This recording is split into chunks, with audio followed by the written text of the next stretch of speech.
یہ 11,000 سال پہلے کی بات ہے جب تپا دینے والی گرمیوں کا لمبا دن ختم ہونے ہی والا تھا۔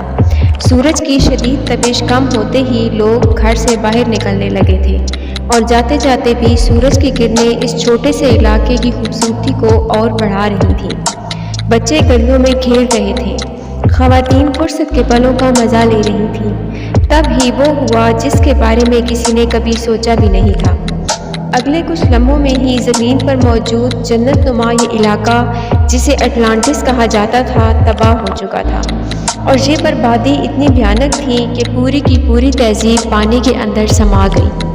یہ سب اتنی صفائی سے ہوا کہ آج اس تہذیب اور اس علاقے کا کوئی نام و نشان بھی نہیں ملتا، اور آج تک لوگوں کو اس بات پر یقین نہیں ہوتا کہ اٹلانٹس نام کی کوئی تہذیب اس دنیا میں موجود بھی تھی یا نہیں۔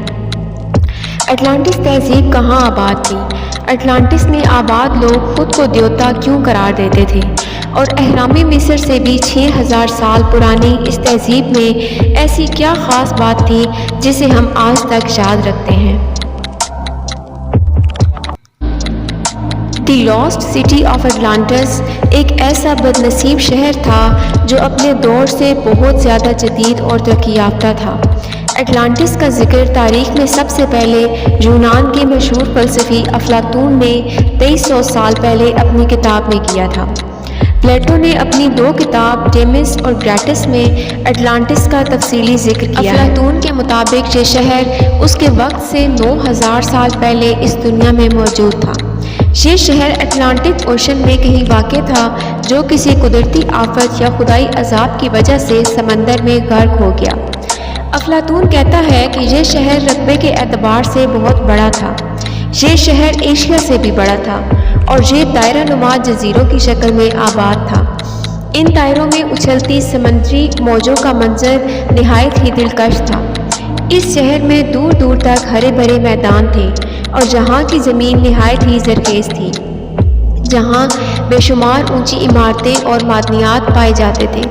یہاں کے لوگوں کے سامنے سونا چاندی ایک معمولی سی چیز تھی۔ اٹلانٹس میں عالیشان محل اور عبادت گاہیں تھیں۔ اگر ان تعمیرات کے آگے اہرام مصر، دیوار چین، تاج محل یا برج خلیفہ کی بات کریں تو یہ بھی اٹلانٹس کے آرکیٹیکچر کی برابری نہیں کر سکتے۔ اٹلانٹس کی عمارتیں اور سڑکیں سپنوں کی دنیا جیسا تھا، اور وہاں کے لوگ ٹیکنالوجی میں بہت آگے ہوا کرتے تھے۔ پلاٹو نے یہ بھی لکھا ہے کہ اٹلانٹس کے لوگوں میں مافوق الفطری اور جادوئی طاقت ہوا کرتی تھی، جس کی وجہ سے وہ لوگ خود کو دیوتاؤں سے کم نہیں سمجھتے تھے۔ پلاٹو کے مطابق اٹلانٹس کے لوگوں کے پاس اتنی زیادہ دولت تھی جتنی کبھی کسی بادشاہ کے پاس نہ ہوئی اور نہ کبھی ہوگی۔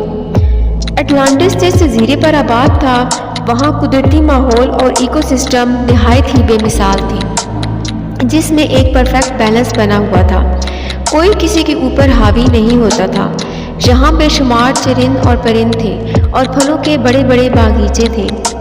شہر کا انتظامیہ اور سیاست بھی نہایت ہی اعلیٰ تھی۔ اٹلانٹس کی جدید ترقی کے متعلق ماہرین نے لکھا ہے کہ اس قوم نے وزنی چٹان کے ذریعے اونچی عمارتوں کو بنانے کے علاوہ شیشے سے توانائی حاصل کرنے کا طریقہ بھی ایجاد کیا تھا، جبکہ ان کے تجارتی بحری جہاز ساری دنیا میں جاتے تھے۔ کہا جاتا ہے کہ اٹلانٹس کے لوگوں کو کائنات کے بارے میں ہم سے زیادہ علم تھا۔ ان کے پاس کھیتی باڑی کے بھی نت نئے طریقے اور تکنیک تھے، جس سے وہ لوگ بڑے پیمانے پر اناج اگایا کرتے تھے۔ پلیٹو نے اٹلانٹس میں بنے دیوتا کی ایک عظیم مورتی کا بھی ذکر کیا ہے جو خالص سونے کا بنا تھا اور جسے سمندر کے دیوتا کے طور پر پوجا جاتا تھا۔ یہ بھی کہا جاتا ہے کہ وہاں کے لوگوں کے پاس ایسی مخصوص ٹیکنالوجی تھی جس کی مدد سے وہ ہوائی سفر بھی کیا کرتے تھے۔ لیکن ایک طرف جہاں افلاطون نے اٹلانٹس کے لوگوں کی تعریف کی ہے تو دوسری طرف ان کی خامیوں اور گناہوں کو بھی بیان کیا ہے۔ پلاٹو کے بقول انہی وجوہات سے اٹلانٹس تہذیب پر خدا کا قہر نازل ہوا تھا۔ دراصل اٹلانٹس کے لوگ اپنی ٹیکنالوجی اور طاقت کے نشے میں چور خود کو دیوتا سمجھنے لگے تھے۔ انہوں نے اپنے علاقے کو مزید طاقتور بنانے کی خواہش میں دوسرے علاقوں پر حملہ کرنا شروع کر دیا۔ اور بے شمار معصوم شہریوں کا قتل عام کیا۔ وہ سوائے ایتھنز کے تمام یورپ اور مغربی ممالک پر قبضہ کر چکے تھے، یہاں تک کہ اٹلانٹس کے لوگ نہایت ہی عیش پسند ہو گئے اور ہر طرح کے گناہوں میں ملوث ہو گئے۔ اس کا نتیجہ یہ ہوا کہ جنت کہے جانے والے اس اٹلانٹس کو خدا کی عذاب کا سامنا کرنا پڑا۔ پلاٹو کے مطابق یک بہ یک اٹلانٹس میں طوفان، زلزلے، سیلاب اور آتش فشاں پھٹ پڑا۔ اس عظیم تباہی کا یہ نتیجہ ہوا کہ سطح سمندر پر بسا یہ شہر پانی میں ڈوبنے لگا۔ آتش فشاں سے نکلنے والی کالی راکھ نے پورے جزیرے پر اندھیرا کر دیا۔ ہر طرف سے زوردار دھماکے ہونے لگے۔ یہ اندازہ لگایا جاتا ہے کہ اس وقت اٹلانٹس پر 500 سے 1000 ایٹم بم پھٹنے جیسے حالات پیدا ہو گئے تھے۔ یہ دنیا میں آنے والا شدید ترین تباہیوں میں سے ایک تباہی تھا۔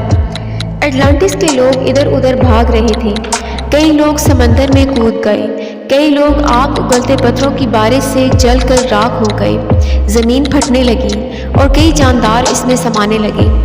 دیکھتے ہی دیکھتے سارا شہر سمندر میں ڈوب گیا اور اٹلانٹس کا یہ علاقہ صفحہ ہستی سے ایسا مٹا کہ گویا وہاں کبھی کچھ موجود ہی نہیں تھا۔ کئی مورخین نے اٹلانٹس کو محض پلاٹو کا ایک افسانوی شہر قرار دیا ہے، لیکن ہر زمانے میں تاریخ داں یہ دعویٰ کرتے رہے ہیں کہ یہ شہر سچ میں کہیں موجود تھا اور آج بھی بحر اوقیانوس زیر سمندر میں دفن ہے۔ ایسا مانا جاتا ہے کہ آج بحر اوقیانوس کے کچھ جزیرے اٹلانٹس کی ڈوبی ہوئی زمینوں کے کچھ حصے ہیں جو آج بھی اسی حالت میں رہ گئے ہیں۔ اٹلانٹس کو سمندر میں تلاش کرنے کے لیے ایکسپرٹس جاپان کے یوناگونے آئی لینڈ کے قریب ایک جانچ کیا۔ سمندر کی گہرائیوں میں ڈائیو کرنے پر دیکھا گیا یہاں پہاڑ نما سیڑھی کے سٹرکچر موجود تھے۔ اس سٹرکچر کی ہائٹ ایک ایوریج بلڈنگ کے برابر تھی۔ جب ایڈوانس ٹیکنالوجی کے ذریعے سمندر کے اس حصے کی مکمل جانچ کی گئی تو انسانی آنکھیں حیران رہ گئیں۔ جب اس جگہ کے 3D ماڈل کو ہزاروں سالوں بعد دنیا کے سامنے لایا گیا، جہاں شاندار محل، شہر اور عالیشان عمارتیں موجود تھیں، تو لوگوں کی آنکھیں پھٹی کی پھٹی رہ گئیں۔ آرکیالوجسٹ کا ماننا تھا کہ ہزاروں سال پہلے یہ شہر سمندر کے اوپر ہوا کرتا تھا، جہاں انسانی تہذیب آباد تھی۔ روحانیت اور اسلام میں اگر ہم اٹلانٹس کے متعلق جاننے کی کوشش کریں تو مختلف نظریات پائے جاتے ہیں۔ کچھ ماہرین کا کہنا ہے کہ اٹلانٹس میں بسنے والے لوگ دراصل انسان نہیں بلکہ دوسری دنیا کے مخلوق تھے، جو 10,000 سال پہلے اس دنیا میں آئے اور یہاں آباد ہو کر عظیم الشان تہذیب کی بنیاد رکھی تھی اور پوری دنیا کو لکھنے، پڑھنے اور جدید تکنیک کے علم سے نوازا تھا۔ یہ بھی قیاس کیا جاتا ہے کہ اٹلانٹس میں بسنے والے لوگ انسان نہیں بلکہ جن تھے، کیونکہ اس طرح اڑنے کی صلاحیت اور غیر معمولی قوت انسانوں کو کبھی نہیں ملی۔ روایتوں کے مطابق جنات کی یہ تہذیب اٹلانٹس میں آدم علیہ السلام سے بھی ہزاروں سال پہلے آباد تھی، جو اپنی سرکشی کی وجہ سے تباہ ہو گئی۔ جبکہ ایک نظریہ یہ بھی ہے کہ اٹلانٹس دراصل حضرت نوح علیہ السلام کے زمانے میں آنے والے طوفان میں غرق ہوا تھا، کیونکہ اس طرح کی عظیم تباہی کا ذکر انسانی تاریخ میں صرف طوفان نوح کے دور میں ہی ملتا ہے۔